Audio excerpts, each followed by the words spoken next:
Hello, hello, my name is John. Welcome back to Rock Solid on a Sunday. It's great to be back. Hope you're feeling a little bit Christmassy. It's now December, so as far as I'm concerned, it's time to start feeling Christmassy, but not too Christmassy. It's only the 5th, so I've got my red trousers on. Why don't you drop a comment below this video letting us know how you're beginning to feel Christmassy. Do you have any Christmas or Advent traditions in your house or in your family? What are you doing at the moment to celebrate Advent? Now, over the last few weeks, we've been going through a series together called Jesus, which has been all about Jesus. And we've been looking at Jesus as a healer and as a preacher and a teacher and a historical figure. And we've been looking at Jesus as an inviter and a welcomer to all of us. Those of us who feel we've got it all together, those of us who feel broken or not welcomed or confused or unsure. We've talked about how the message of Jesus is unique and powerful and incredible. And we've thought about what our reaction to Jesus and his message might be. And today is the final session of the series, and we're going to tie it all together by looking at this question that Jesus asks us. Who do you say I am? Have we truly accepted Jesus for who he is and what he has done? And that involves us making a decision about who we think Jesus is and what it's got to do with us. And so I thought that we'd get into the zone of decision making and making choices, and we'd play a little game together, a simple game of Would You Rather. Now, we love Would You Rather. It's a great game. However, this time we're adding a little twist. So first of all, everyone needs to find a partner. So once you've found your partner and you've got to know them and you've pulled your funny face, you will also need a piece of paper and a pen. So each person needs a piece of paper and a pen. Take your piece of paper and you're going to write down the side a numbered list going from 1 to about 15. So do that now. Okay, and once you've done that, you should have a piece of paper that looks something like this. The next step that I need you to do is draw a line down the center of the page, like that. So you have 2 halves to the page. You then need to write your name at the top of one of the halves. So I'm going to write Johnny G. You then need to write your partner's name at the top of the other piece of paper. So I'm going to write Alex at the top of mine. So this is what your piece of paper should look like. You should have 2 names, 2 halves, and a list of numbers down the side. So this is a game of choices, and what's going to happen is your leader of your group is going to read out a list of would you rathers, which are written on the video notes. So if you downloaded the notes from the Riverside Church blog, then you will be able to find them all there. But you can come up with your own as well. That is totally fine. Your leader's going to read out a list of would you rathers. Would you rather do A or B?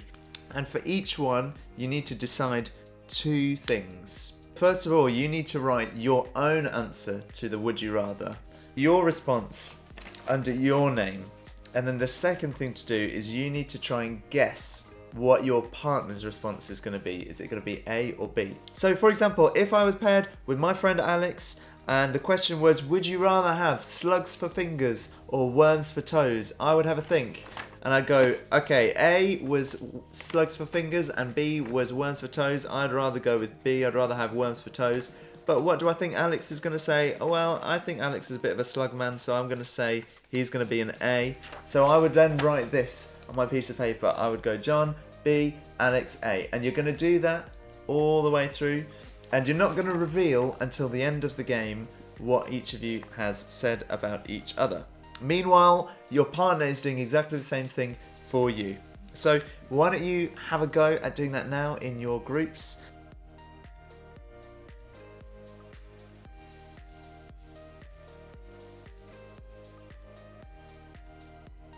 Brilliant. I wonder who got the most correct, who guessed their partner's responses correctly. If you did, round of applause to you. You shall receive many, many points.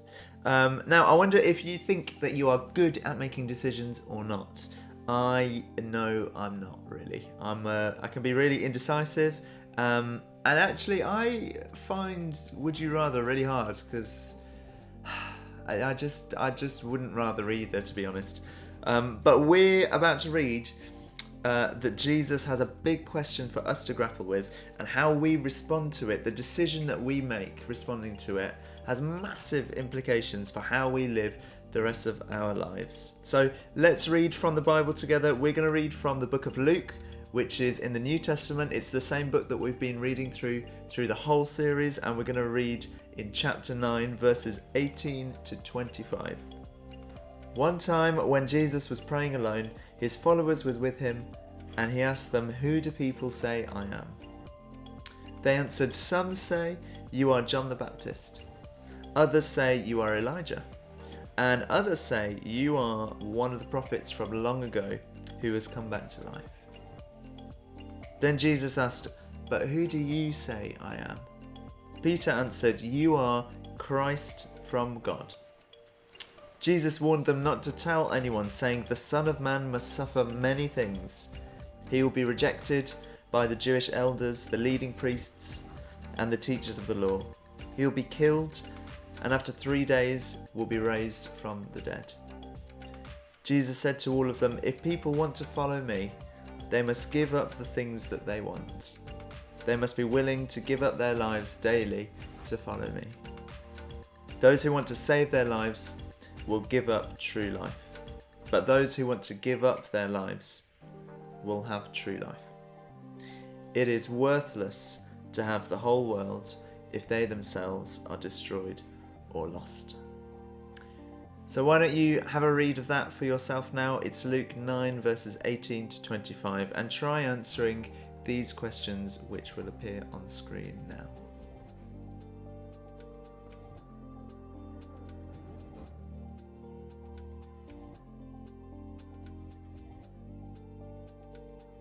Have you ever seen someone in a crowd or across the street or in a busy place that you recognise, and you go to shout their name or wave at them in the distance to try and get their attention, and then they turn around and you realise it's not who you thought it was, and it turns out to be a complete stranger?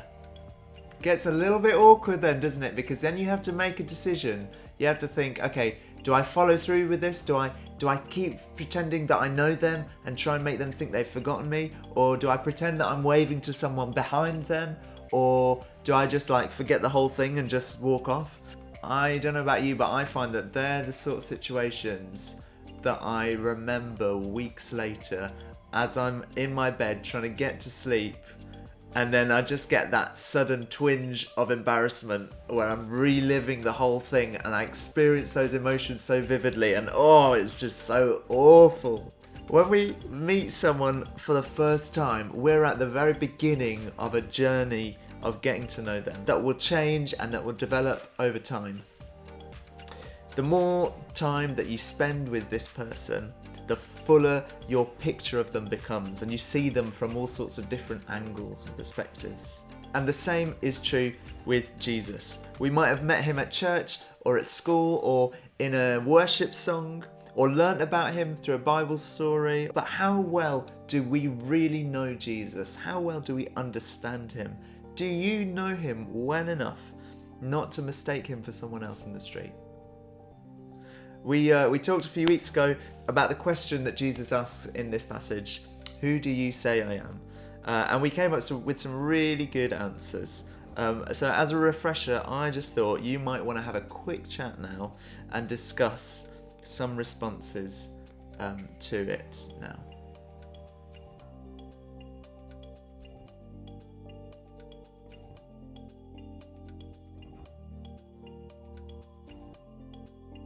Peter hits it bang on the head when he says, "You are the Christ from God." Christ, aka Messiah, aka the chosen one, the anointed one, the special one. But I wonder, what does it mean to truly know who Jesus is?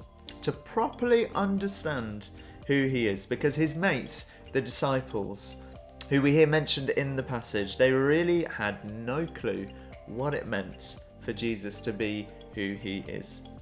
Now, there's a really great TV series that I love called 24, which I hope that none of you have watched. Maybe your parents have seen it, but it's definitely not PG. But it has some really great action-packed plot lines, loads of twists, there's so much going on, there's lots of characters, lots of things happening at the same time. And at the centre, the main character, we've got Jack Bauer. And Jack is just a legend. Just love Jack. He's definitely a broken character. He's very human, but he has all the qualities that you would expect. He's strong, he's fast, he's been professionally trained, he can make quick decisions, he can fly planes, he's good with technology. The list is pretty much endless. He's just a legend. He is the perfect character to rescue a situation every single time things go pear-shaped, and that's exactly what he does in the show. And that is the sort of rescuer that Jesus' followers were expecting in this Christ figure who was coming, and who was going to be the rescuer to set them free from the political and military power of the Romans. And they were hoping for a rescuer, but not like Jesus, because they hadn't realised the kind of Messiah, the kind of chosen one that Jesus was. So let's go back and read verse 22 again of the passage. It says, "The Son of Man must suffer many things. He will be rejected by the Jewish elders, the leading priests, and the teachers of the law. He'll be killed, and after 3 days will be raised from the dead." For all his flaws and humanness, we never see Jack Bauer pulling that off. That is just not the picture of the ideal rescuer. It just doesn't cut it in Hollywood to have a rescuer like that. But that is exactly what Jesus said about himself. That he was a rescuer, but he was going to suffer, and he was going to die, and he was going to come back to life. Jesus' followers hadn't realised that this was a Messiah, a chosen one, who was going to go so far as to suffer and then die for them himself before coming back to life. So what did it mean for his followers? And what does it mean for us today who claim Jesus as our rescuer? Why don't you take a moment now to pause the video and think about this question here. Do your daily life rhythms, your choices and behaviours demonstrate that you believe that Jesus is the Christ from God, like Peter says? How? Or if not, what could change? Have a think.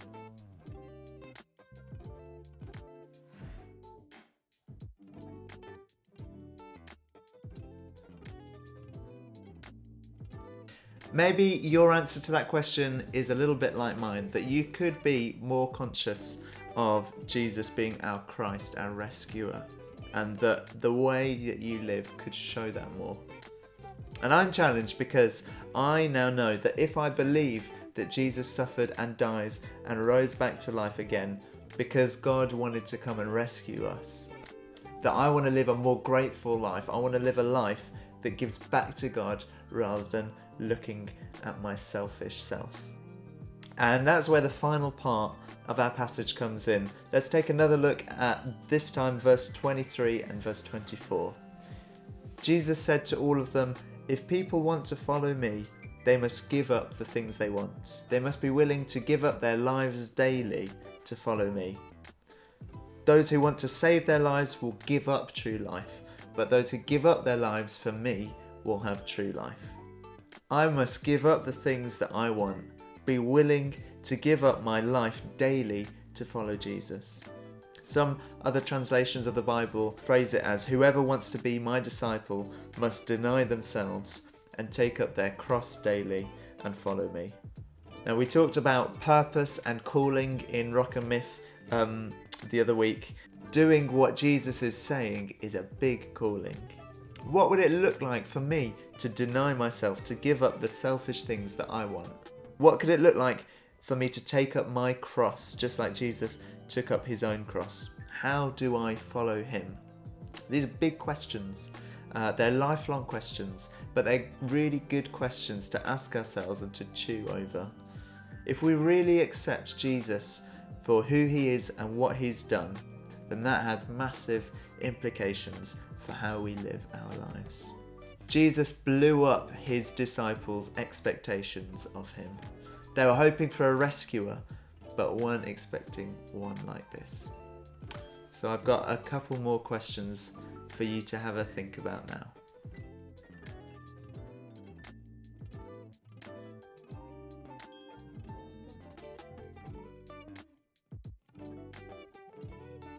We've looked at some huge topics and questions today, and none of us have all the answers. I certainly don't. But it's really important to remember that shame was never a part of God's intended story for our lives.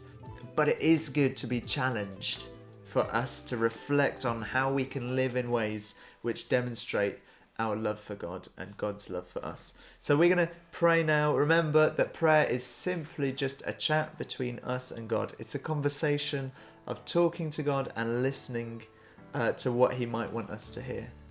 So I'm going to pray, and then you're going to have the opportunity to pause the video and pray for yourself if you'd like to. Father God, thank you that you love us so much that you gave your son Jesus to be our rescuer. Thank you that because Jesus lived as a human and died and came back to life, we can enjoy relationship with you. Help us to be more like you and understand who you are better, and help us to practically live out our lives acknowledging our relationship with you. May we live lives of gratitude and of hunger for more of you. Amen.